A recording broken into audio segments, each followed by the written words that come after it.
Welcome, everybody. It's great to see you again, and those of you joining us for the first time, it's great to have you on board. This afternoon, we have our webinar is on neurodiversity and substance use, and I suppose this is something that's come up in a variety of guises over the last while. Be it in our team meetings, in discussions, um, with different services. It's come up when we're looking at training and training needs. And it's also an issue that's come in some of the work we've been doing with webinars for parents across the region. So we wanted to include it in our Awareness Week, and we were delighted when we got a recommendation for Owen to come to invite Owen and to come and speak to us. So I suppose just a little bit about Owen Stephens. He has more than 40 years experience working in the field of counselling, psychotherapy, mental health, lecturing, training and intellectual disability. He has provided leadership in areas such as autism-informed therapy, addictive and problematic behaviours, and counselling and psychotherapy education. From 2004 to 2016, he held the position of college president at PCI College and was the programme lead for the Middlesex University awarded Bachelor of Science in Counselling and Psychotherapy and Masters in Addiction Counselling and Psychotherapy. Owen is also the co-founder of Dual Diagnosis Ireland, and he has worked extensively with behavioural addictions, anxiety disorders at different stages in his career. At the moment, he primarily focuses on understanding how therapists can best address and specific therapeutic needs to late discovery autistic adults. His practice now primarily works with autistic adults over 18 or those who feel they may be autistic. So, Owen, we're very delighted to have you here for this webinar this afternoon. We're going to have about a 45-minute presentation followed by time for questions and answers. If you want to pop any questions into the chat box, they'll be ready to go, and then we'll open up for anybody to turn off their mics and ask the questions. We will stop the recording for the Q&A section. So I'll hand it to you, Owen, there, if you want to share your screen then. That's great. Thanks, Orla. You wouldn't recognize yourself when you hear yourself described. And I have some of that brief information on my first slide, so I won't bother mentioning it when I show the first slide. The only thing I'd add that's also on my opening slide, along with the title, is just to say that I'm autistic myself. So, I mean, obviously that's a big part of my motivation for working so much and so enthusiastically in this area. Though interestingly enough, my discovery that I'm autistic, which was back in 2012, was, actually originally driven by noticing that the themes seem to be rising a little bit with clients that I was working with, particularly in the area of social anxiety, which is something I'll briefly mention again today. That I come from, amongst other things, a background in addiction counselling, and moved into a lot of work with social anxiety, partly because there's so many links there, and then discovered that some of the people I was working with, there was almost like two populations of clients I was working with in private practice around social anxiety work. The ones who got some good recovery from that anxiety and then sort of dived fairly enthusiastically into fairly mainstream social life, and the ones who, well, they were kind of represented by one particular client who said to me one day, I'm feeling a lot less anxious socially, but is it okay if I then just meet a friend occasionally for a coffee? Do I have to sort of am I being avoidant if I don't like go to the staff Christmas party? And of course I said it's entirely up to you what you do with your newfound freedom. But it was just interesting because that theme came up with a few clients, and interestingly, a couple of those clients named that there was somebody in their family who was autistic. And so it made me think. I decided I was interested and went and read up a whole lot on what we were calling Asperger's syndrome, more back in those days. And of course, went down a complete track of my own then for quite a while. So that's just the extra bit to mention. So other than that, I'll put up slides, and obviously there's going to be a whole variety of knowledge here today in terms of the kind of topic we'll talk about. So I'm just going to present some information. Some of it will be familiar to some of you, some maybe very little of it, and some of it is a little bit new to all of us in a way. And we'll have time for questions then when I'm finished presenting, and there's room for further exploration of all of this. I'm always, in a sense, shamelessly self-promoting or offering my wares when I do a bit of this. But myself and Orla have already been talking about this a bit, so there's room for a follow-up to everything that comes up here. So let me dive into the slides. So. I don't really need the first slide. So we're talking about neurodiversity and substance use. And first of all, just to say something about, the related terminology here that, lots of you are familiar with, in the sense that we talk generally about substance use, but obviously in practice, we're dealing with, a lot of us are dealing with substance use problems. And that's certainly, what I'm concerned about today.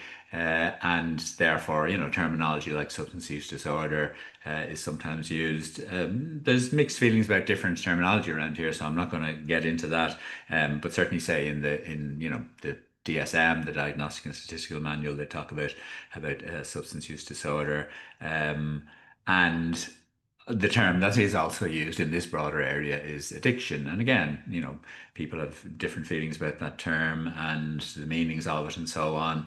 I would use it. And so, work that I've done over the years, as was mentioned by Orla, has been particularly, I've worked in mainstream addiction counselling, worked in the Rutland Centre in the 90s. I've done a lot of private practice work in that area. A lot of it actually around behavioral addictions like gambling and gaming and pornography addiction as much as substances. But at the moment, actually, in my practice, I'm trying in a way to bring in a bit more of the substance related problems work, because I'm working almost entirely with autistic clients, and I want to both, in a sense, pull these things together and learn more, because we are, as I'll be saying, very much at the leading edge of some of this work. I want to be exploring it more, but also trying to help some of the people who are out there, given that I have the knowledge in both areas. So, as I say, not just in relation to substances, but also in relation to some of the broader area that we put under the heading of addiction. Uh, what I want to say a bit more about is neurodiversity related terminology. Area that we're talking about today is often put under the heading of the neurodiversity paradigm, or just people talking about neurodiversity being an important issue or an important way of looking at things or important framework. I suppose, yeah, this term in the last, even in the past 5 years, this has become much, much better known as a term.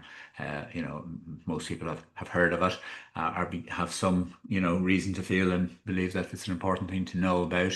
It roughly refers to, in a sense, it's short for neurological diversity, which is not exactly a new thing. We always knew that as long as we've known much about brains, we've known that people's brains are different and nobody has identical ones. So that's not a new finding. What's more important is that the term neurodiversity, which was uh, invented, if you like, by a couple of different people at least in the around the late 90s, is designed to focus our attention on this area, on this fact, and on the importance of it, and more importantly, to change our attitudes.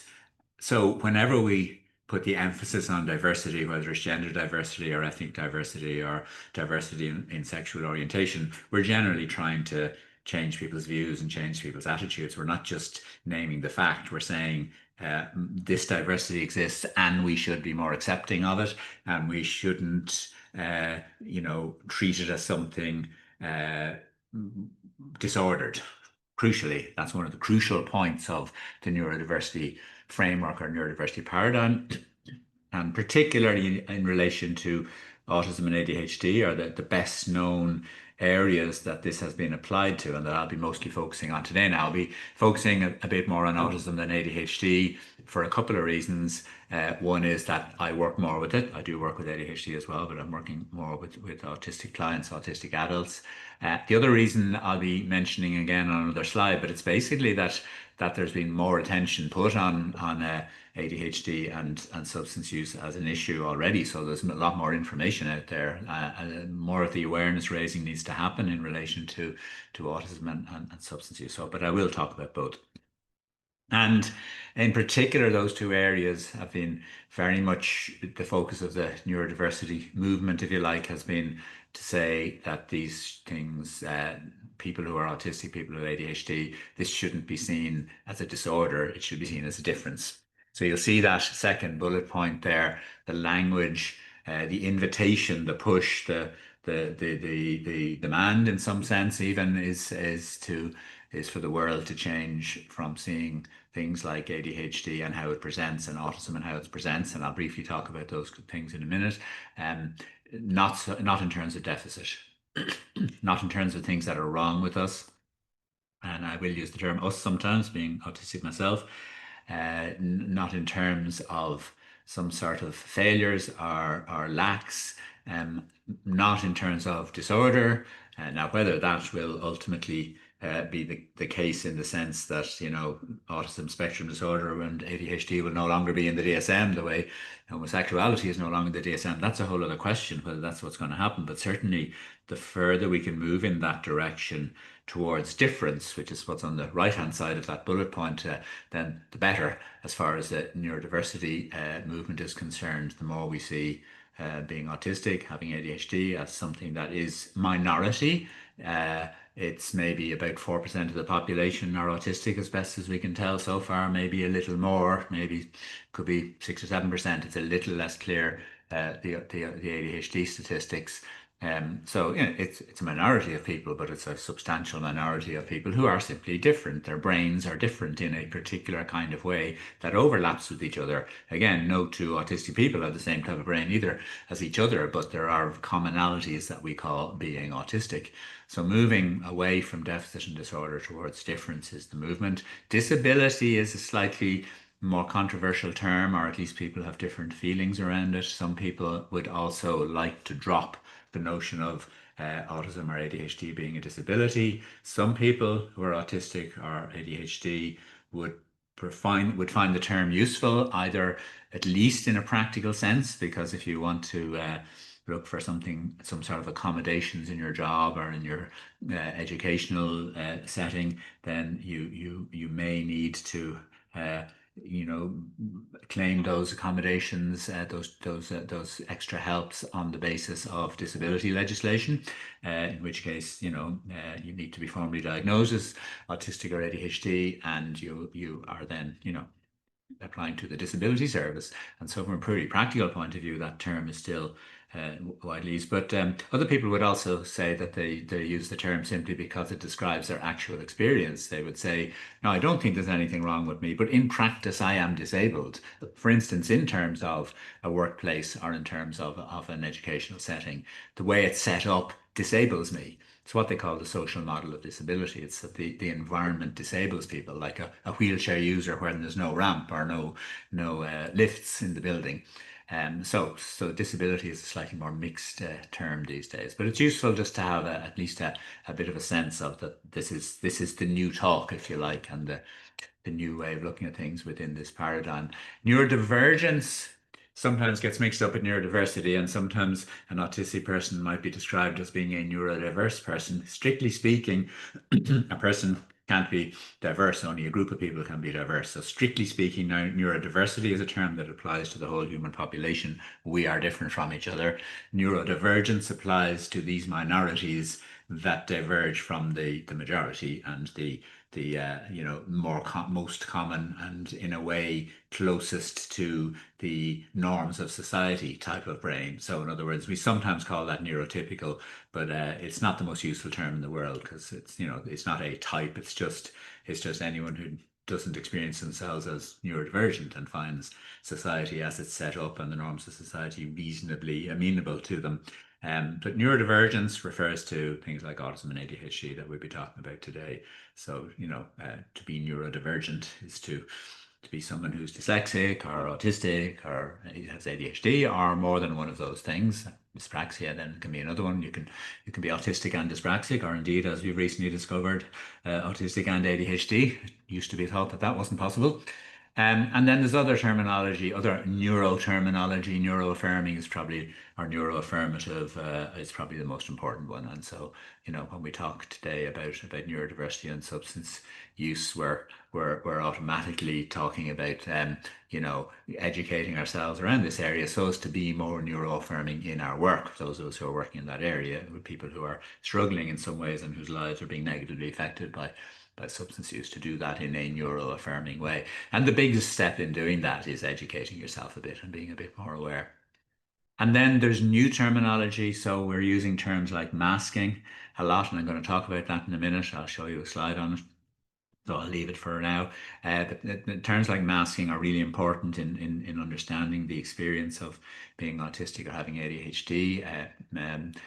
Particularly as an adolescent or an adult. It's important for children, but it's just less obvious. It becomes really obvious as you move into adolescence, early adulthood, and full-blown adulthood. This whole masking process becomes really, really, kind of serious, damaging issue, and will be quite relevant to some of what we'll talk about in relation to substance use. But I actually want to just talk a little bit about one of the other key terms. And in some way, neurodiversity and neurodivergence as a kind of a joint set of terms, masking as a concept, and what we call the double empathy problem, which I'll tell you a bit about now, are probably the three most important sort of concepts in this whole field, this modern way of looking at things.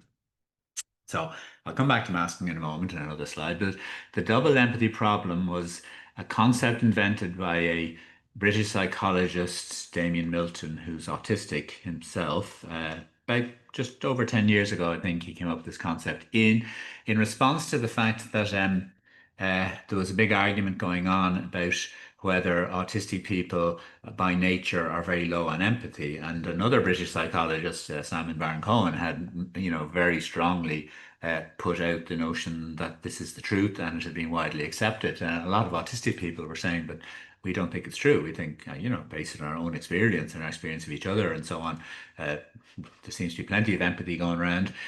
So it was investigated more, and in the end of it all, Simon Baron-Cohen and others acknowledged that they'd got it wrong, and that there isn't automatically an empathy problem in autistic people. That's not a feature.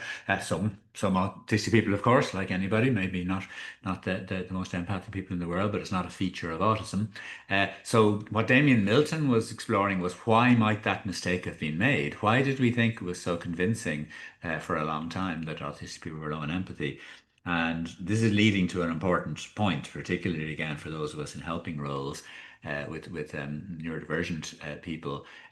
He said, Damien Milton said that the problem exists in terms of there's an empathy problem, but the problem is a double empathy problem. And what he means by that is that autistic people don't, any more so than other people, have a problem empathizing. In other words, understanding how other people are feeling, and maybe why they're feeling that way, and responding to that, and having that kind of mutual understanding. That autistic people aren't worse at that than other people, but autistic people find it very difficult to empathize with non-autistic people.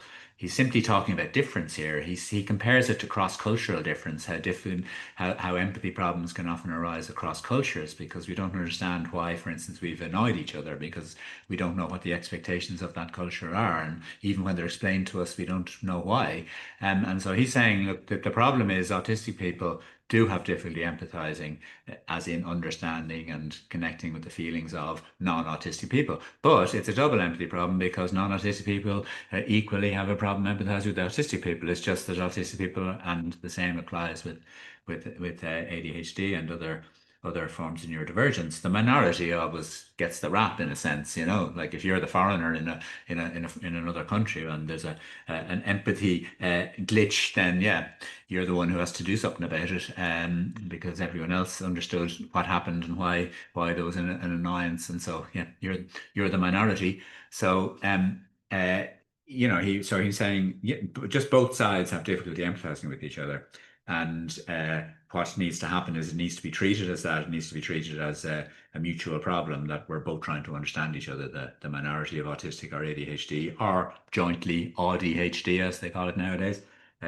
People, on the one side, and people who don't fall into that neurodivergent category on this side. We need to do, kind of what we're doing today. We need to increase on mutual understanding. Um, And that's really, really important concept for the world in general. Yeah, so we just need to acknowledge that it's not easy to empathize and communicate sometimes across neurotype, as we say, another neuro word, across different neurotypes. An autistic person, for instance, and someone who isn't autistic, yeah, they may have to do extra work to understand each other, compared to an autistic person and an autistic person.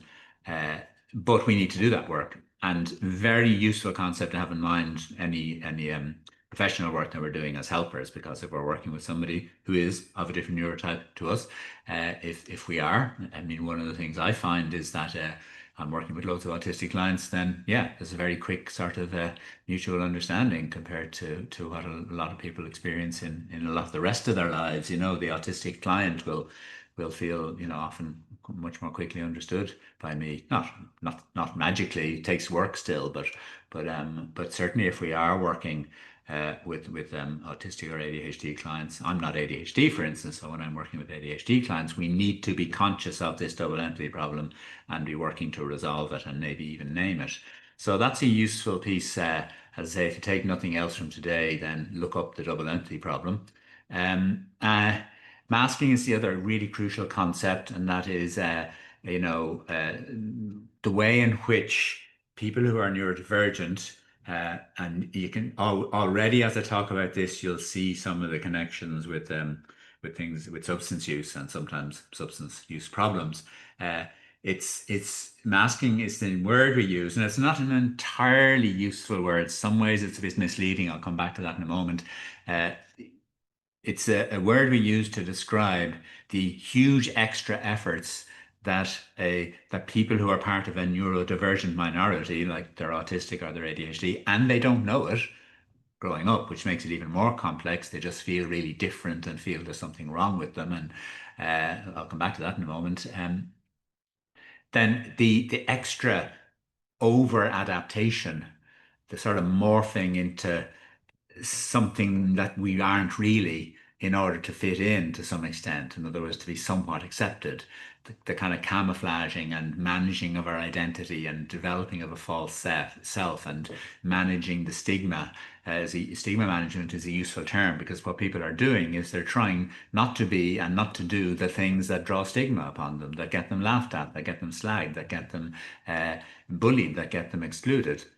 So the problem with the term masking is that it sometimes makes it sound like something much more superficial than it is. And after all, a mask is quite easy to put on and take off again, whereas the state that somebody is in when they're highly masked, as an autistic or ADHD person, is much more bent out of shape than that. A kind of a distorted self-perception as well as a distorted self-presentation, or a highly miscalibrated state. In other words, you're just very distant from who you really are. You've lost track of what you really think and what you really feel and who you really like. You're desperately trying to fit in. So masking doesn't quite capture it.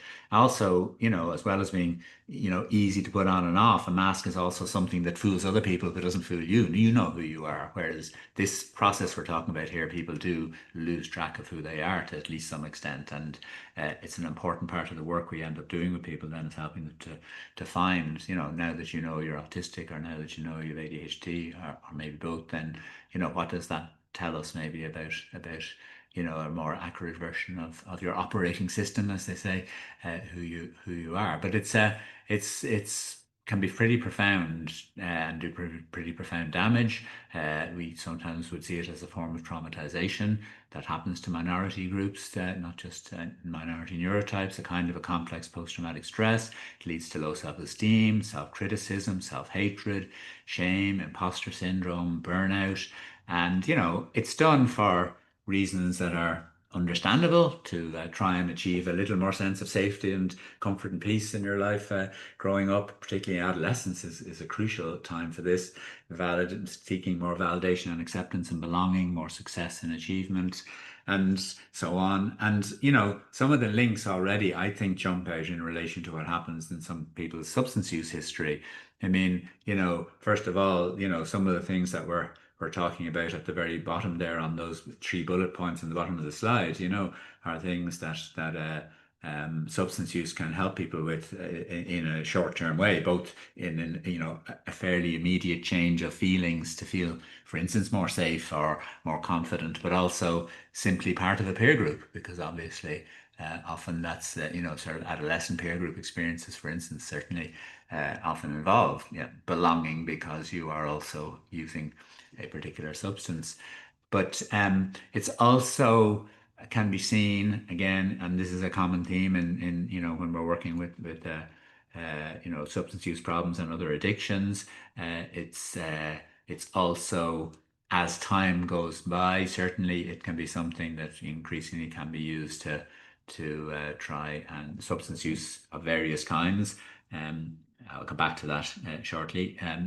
Can be used to help deal simply with the increasing amount of negative feelings, self-hatred, shame, for instance. Shame is a key theme often, and you get a vicious cycle then, as we know, where substance use is partly increasingly used to try and manage uncomfortable feelings that aren't being dealt with in another way. Because obviously the ideal scenario here would be that particularly at the age when these problems are starting, ideally somebody would get to know that they're autistic or have ADHD and be helped to be happier with who they are and find their niche more in life and be able to be a bit more confident, and therefore the whatever happened then in terms of relationship with various substances would be much less driven by this process. And the other way in which this slide connects with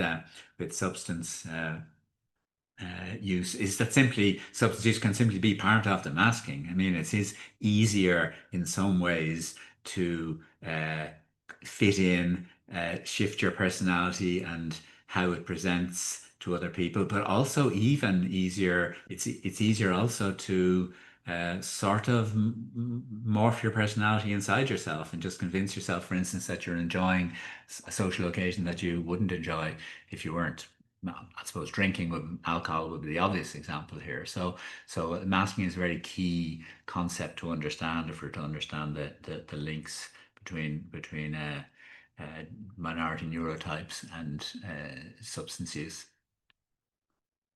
One of the points I briefly mentioned is that there's a big difference between looking at ADHD and substance use and autism and substance use.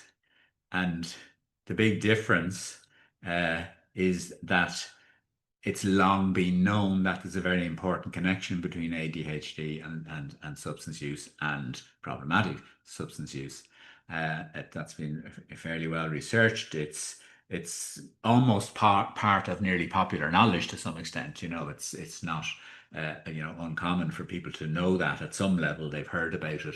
Apart from the fact that it's pretty well known in the field of professional helping, counselling and therapy and psychiatry and addiction counselling and so on, and in the ADHD world, it's better known that there are connections, and I will talk a bit about those, but I also want to talk a bit more about the autism and substance connection, not because we know more about it, but actually because we know less about it. And I want to kind of introduce you to some of the beginnings of knowledge and questions that we're exploring at the moment. And as I say, from a point of view of working with people, it's the area that I would have more familiarity with in an immediate sense. And it's interesting, there was an article just in today's Irish Times online. A psychiatrist who's clinical lead of some of the substance use services in Kildare and that kind of region, particularly talking about adolescents accessing services and saying that 25% have been diagnosed with ADHD. And, that's interesting, but it's not particularly surprising. We kind of know that that's the kind of thing you tend to find. It's interesting, though, and he was pointing out that the prevalence in the population in general, as I was saying, is maybe five, I think he says 5%. And some people think it's a bit higher, 6 or 7 or even 8%. But 25% is well above the population average. So that is striking. Um, but having said that, he goes on to talk. I mean, look it up yourself if you're interested. But he goes on to talk a little bit about autism as well, but in a very vague way. He just says some things that are useful, and that we'll be kind of talking about in a minute. That obviously, the sort of social fitting in problems are often stronger with autism than ADHD, and social anxiety is very common. I mean, it doesn't go into this level of detail, but I'll say a little bit more about it in a minute. But social anxiety is common. Alcohol and weed can both help, alcohol and cannabis.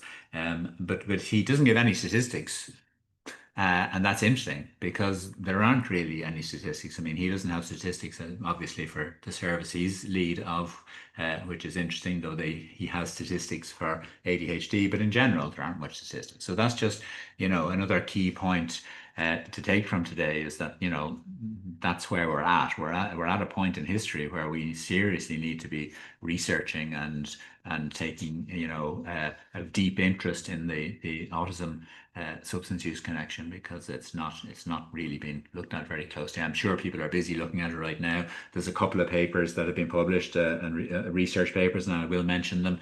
But I'm sure there's more in the pipeline, but it's all relatively recent. So just I'm going to say a bit about what autism is, and a bit about, then say a little bit about, some of our thinking around autism and substance use and addiction in general. And then I'll do the same a little more briefly then for ADHD, and then close with some thoughts around, where this all might leave us in terms of, uh, generally, uh, working with this kind of area. So I'm not going to go into huge detail because it would take too long to talk in detail about what autism is, what ADHD is, something that, it could be followed up on, or you can read up more on yourself, or you may have some good knowledge around. But basically, with autism, we're talking about fundamental differences in social communication and interaction as a very basic part of it, a tendency to take things at face value in a way that people often don't mean them, a tendency to like more direct communication, more kind of communication about things rather than just small talk, all sort of things that actually make social communication glitchy, because that is not the way a lot of people communicate. Also, often leads to a lot of difficulties in making friends and keeping friends, and getting value out of friendships. And then there's also areas that criteria that people meet that mean they're autistic: tendency perhaps to stim, which is self-stimulatory behaviors, like tendency to more like listen to a song on repeat over and over again in a self-stimulatory way to help you feel better if you're anxious, or to simply, give yourself a good feeling. But also various physical movements and other habits. Again, I won't go into details on it. There's a tendency towards very intense interests, and a tendency to dive deeply into to areas of interest. There's a tendency towards what we can be called systemizing, a love of routines, of reasons, of consistency, of patterns, things like that. And then there's high sensory sensitivity that I'm sure you've come across. And I just, again, to link a couple of things today, I just wanted to say that, first of all, some of the things that we're looking at and are beginning to look at are the relationships, possibly not just between the social aspects, so I'll come back to those in a minute, but between stimming and substance use and special interests and addictions in general. Because if we talk about stimming as self-stimulatory behavior, particularly in order to feel, better if you're feeling bad, or to feel good, even more good if you're feeling good, well then, we would have to include the use of various psychoactive substances under that category, and the use of other, kind of, behaviors that potentially can be addictive. So, it's not immediately what we're usually talking about when we're talking about stimming, but those behaviors would have to be put under the heading of stimming as well. So if stims are something that help autistic people, well then perhaps that makes autistic people a little more vulnerable to the stim of, for instance, using weed, or simply the stim of vaping, whether it's nicotine or some sort of cannabinoid,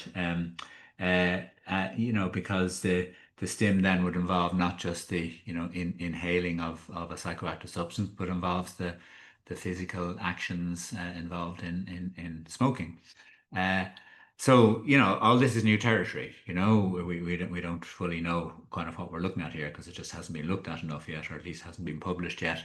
And special interests, similarly, people say that, like if autistic people have a tendency to dive deeply and obsessively into various areas of interest, various hobbies, various subjects, various, sports and things, whatever it might be, various, learning various things, becoming expert in various things, becoming really knowledgeable and passionate about certain things, then, is that almost like an addiction in itself?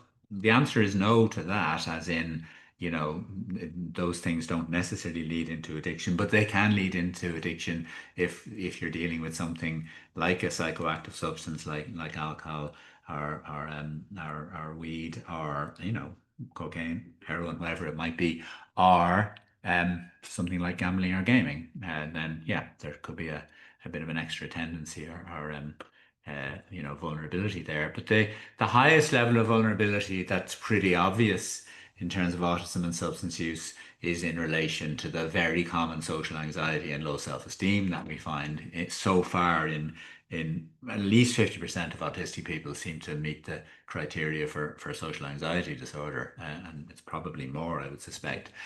In the future, hopefully, it won't be that way, but at the moment, we're talking about huge levels of social anxiety due to feeling not fitting in, and often therefore a lot of depression and a lot of loneliness going with that.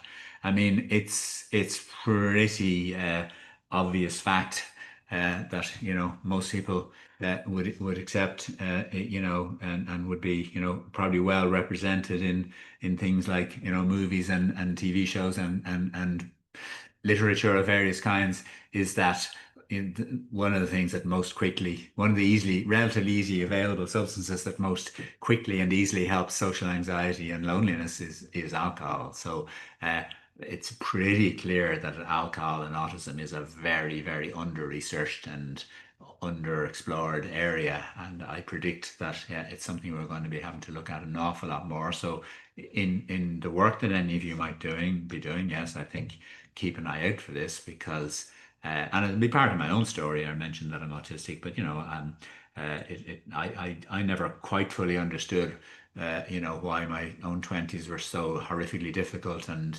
anxious and lonely, and why I so badly needed alcohol to help, and then ultimately developed a problem.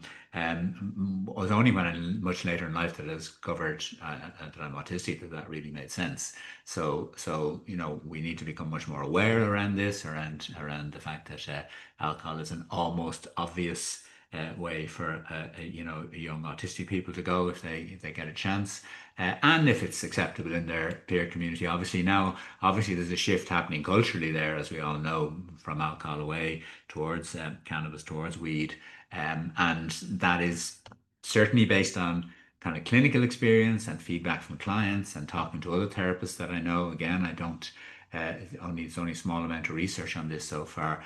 That seems to be that what autistic people themselves would say, a lot of them would say, is that, yeah, the two most welcome self-medicating substances are definitely alcohol and cannabis. There seems to be less interest in things like more stimulant type substances now, a bit different with ADHD, but that yeah, alcohol and weed, basically, weed being more and more popular nowadays anyway, in the younger generation. And they seem to be the things that most help in a temporary way, not in a long-term way, obviously, but most help with the kind of things that autistic people are finding really difficult: not fitting in, not feeling confident, not feeling relaxed, just feeling anxious all the time. Alcohol and cannabis seem to be the go-to drugs, and the ones that are used by the peer group. So to smoke weed, um, to drink alcohol, are obviously ways of fitting in, apart from the effects of the substance. Um, It's I've included a couple of quick pieces from a couple of books there on one is on Asperger's syndrome and alcohol, so that goes back to 2008 when that term was more in use. And I won't go through it now quickly. It's just I won't say do more than just read it out. It's just somebody saying it's our belief that those with Asperger's syndrome drink for the same reasons as many other problem drinkers and alcoholics, but with a different degree of necessity. Many people report using alcohol to deal with periods of anxiety, but this group drinks to combat high levels of anxiety which haunt them every moment of the day. Socializing is difficult for many people, and many use alcohol to aid the process. But for those who have learned, the only way to avoid isolation and loneliness is to engage in a social marketplace which has rules, signs, and language that you cannot read and do not understand. Alcohol may be the only way to cope. Interestingly, those people with Asperger's syndrome who did not drink, when asked how they cope with social situations, said they simply avoided them. So, I think that that's plenty of truth in it still at this stage. If somebody is doing research on it, so but again, I'd be interested to know your impressions. Another piece that I just wanted to reference was a piece of research that's very recent, 2025, about interviewing autistic adults who had engaged with substance use services and what their recommendations will be, and what they found difficult. And basically, there was two main areas. One was to improve the accessibility of services in terms of things like sensory sensitivity, like quiet spaces and more natural lighting, but also things like the option to have using Zoom and things like that for therapy sessions, at least some of the time, and also the difficulty that a lot of autistic people have with groups. So group-based work, whether it's within the service or whether it's some sort of 12-step program. And the other main area was please, yeah, expand the professional knowledge and understanding of autism within the staff, and obviously that's obviously partly what we're doing today for those of you working in those areas, and mainly about, as you can see in that second bullet point, about communication style. So it's that double empathy problem thing again. So again, I won't go through that in detail. And then just a piece on ADHD. As I said, I'm saying a little less about it. There's more information out there, but if I do a longer piece at some stage, I can do more around this piece as well. But briefly again, ADHD is characterized partly by what we call executive functioning problems. In other words, things like concentration and distraction problems, hyperactivity, including mental hyperactivity, impulsivity, time blindness, which is the difficulty anchoring yourself in time or estimating how long things will take or remembering roughly where you are in the day, and a tendency to hyperfocus, but also then jump to other hyperfocuses, all come under this heading of executive functioning problems, which means difficulty getting tasks done, particularly complex tasks over a period of time. And so this is a lot of what people with ADHD struggle with. Also, often emotional dysregulation, and often also a high kind of sensitivity and emotional pain with rejection. These are some emerging areas that are a little bit less known. Um, and in practice, in working with people with ADHD, often one of the areas and it's a complex area that the help is most needed with is this kind of how to get through the day and the week, concentrating better and keeping focus on things and keeping track of time and so on. And some of it is quite practical type of work, just finding techniques and hacks to try and help with that. And I won't go into those today, but maybe another time. But also medication can help with that.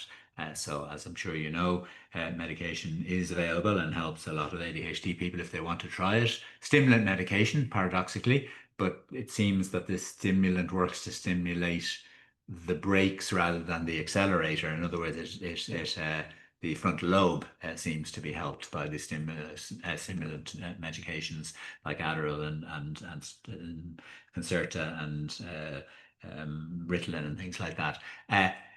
The important question, of course, are those substances addictive in themselves, not highly addictive, apparently, not completely unaddictive. It's not impossible to become addicted to them. But I was just reading a recent article. So recent research seems to suggest that very few people who take medication to help them with their ADHD become addicted.